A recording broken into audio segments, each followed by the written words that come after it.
নমস্কার বন্ধুরা, মা ও মেয়ের রান্নাঘরে আপনাদের সকলকে স্বাগতম। আজ আমি মাশরুমে একটি নতুন রেসিপি আপনাদের সঙ্গে শেয়ার করছি। তো শুরু করছি আজকের রেসিপি। তার জন্য আমি 7টা মাশরুম নিয়েছি। একটি চাকু দিয়ে মাশরুমের উপরে খোসাগুলো আমি আস্তে করে ছাড়িয়ে নেব। এখন বন্ধুরা, মাশরুম থেকে কত সুন্দর করে খোসাগুলো ছেড়ে যাচ্ছে। এই খোসাটা ছাড়ালে কিন্তু মাশরুমের যে বাজে গন্ধটা থাকে এটা থাকে না।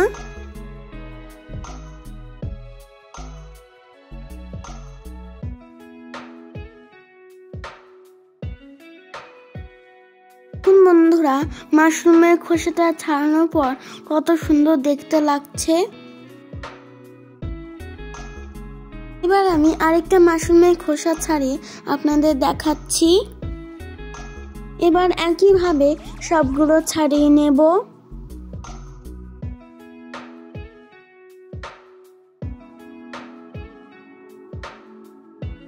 বন্ধুরা, আমার সব মাশরুমের খোসাগুলো ছাড়ানো হয়ে গেছে। বন্ধুরা, কতগুলো খোসা বেরিয়েছে। মাশরুমের খোসা ছাড়ানোর পর আমি মাশরুমটা অর্ধেক করে কেটে নিয়েছি। একটা গামলা জল বসিয়ে দিয়েছিলাম, ফুটে গেছে। এবার আমি কাটা মাশরুমগুলো দিয়ে দেব। মাশরুমটা আমি 2 থেকে 3 মিনিট আমি বয়েল করে নেব।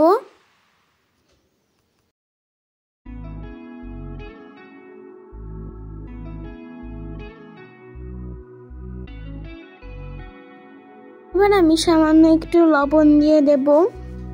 দেখুন বন্ধুরা, জলটা ঘোলা হয়ে গেছে আর জলের রঙও বদলে গেছে।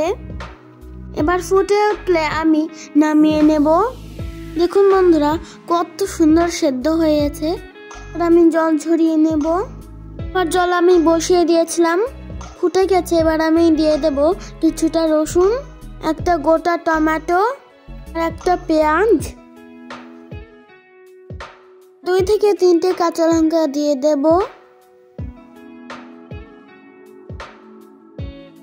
এবার আমি 4 থেকে 5 মিনিট সিদ্ধ করে নেব।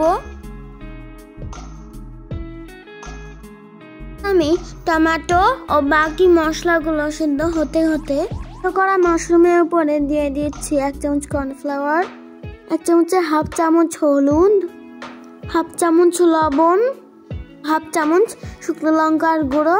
এবার আমি হাত দিয়ে সুন্দর করে মাখিয়ে নেব। এই মাশরুমটা মাখানোর সময় কিন্তু 1 ফোঁটাও জল ব্যবহার করা যাবে না। বন্ধুরা, এই মাশরুমটা খেতে কিন্তু অসাধারণ লাগে। এবার আমি 1 থেকে 2 মিনিট ভালো করে মাখিয়ে নেব। এখন বন্ধুরা, কত সুন্দর মাখানো হচ্ছে। বন্ধুরা, এই মাখাতে কিন্তু 1 ফোঁটাও জল ব্যবহার করা যাবে না, না হলে কিন্তু এটা পাতলা হয়ে যাবে। আমার মাখানো হয়ে গেছে।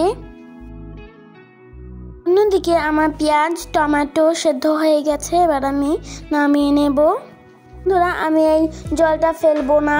মাশরুমের গ্রেভি তৈরি করার সময় এই জলটা কিন্তু লাগবে। অন্যদিকে একটা মিক্সার গ্রাইন্ডার নিয়েছি, করা মশলাগুলো পেস্ট করে নেব। বন্ধুরা, আমার পেস্ট হয়ে গেছে। একটা ফ্রাইং প্যান নিয়েছি, ফ্রাইং প্যানে দিয়ে দেবো সাদা তেল।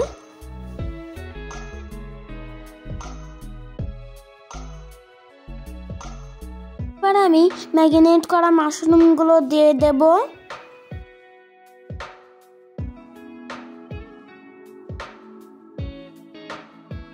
আমি মাশরুমটা 2 থেকে 3 মিনিট হালকা আঁচে ভেজে নেব।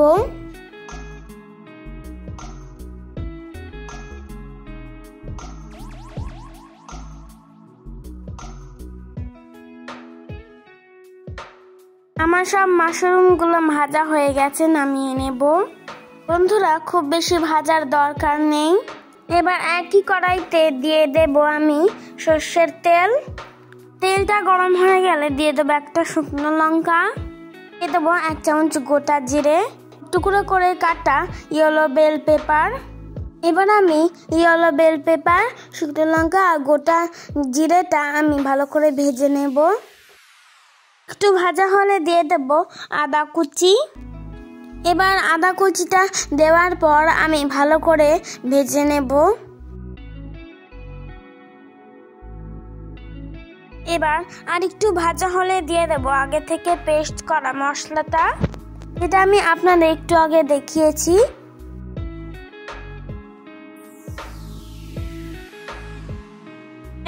এবার দিয়ে দেবো 1 চামচ হলুদ। এবার আমি দিয়ে দেবো 1 চামচ জিরের গুঁড়ো, ধনের গুঁড়ো। আবার ভালোভাবে মিশিয়ে নেব।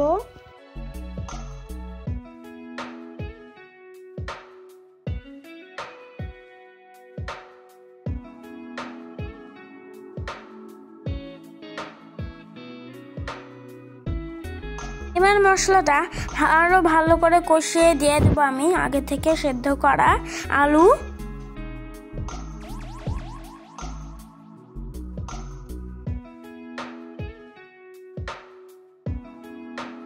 এবার দিয়ে দেবো 1 চামচ লবণ। এবার আলুটা দেওয়ার পর আরো ভালো করে কষিয়ে নেব। এবার পেঁয়াজ, টমেটো, রসুন, লঙ্কা, এবার ওই সেদ্ধ করা জলটা দিয়ে দেব। আপনারা এই জল দিয়েই এই রান্নাটা করবেন, আর এই জলটা দিলে কিন্তু এই রান্নাটার স্বাদ আরো দ্বিগুণ বেড়ে যায়।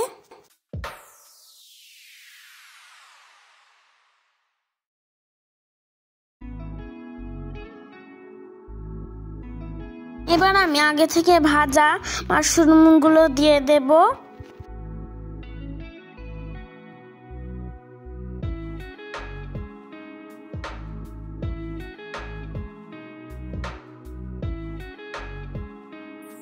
গ্রেভি তৈরি করার জন্য বাকি সব জলগুলো দিয়ে দেব।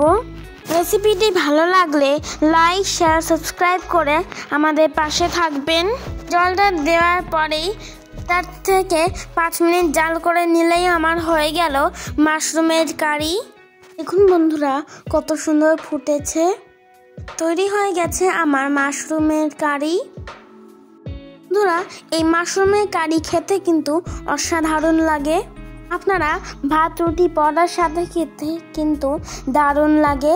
ফিরে আসবো নতুন কোনো রেসিপি নিয়ে। ভালো থাকবেন ও সুস্থ থাকবেন। Tata, bye bye.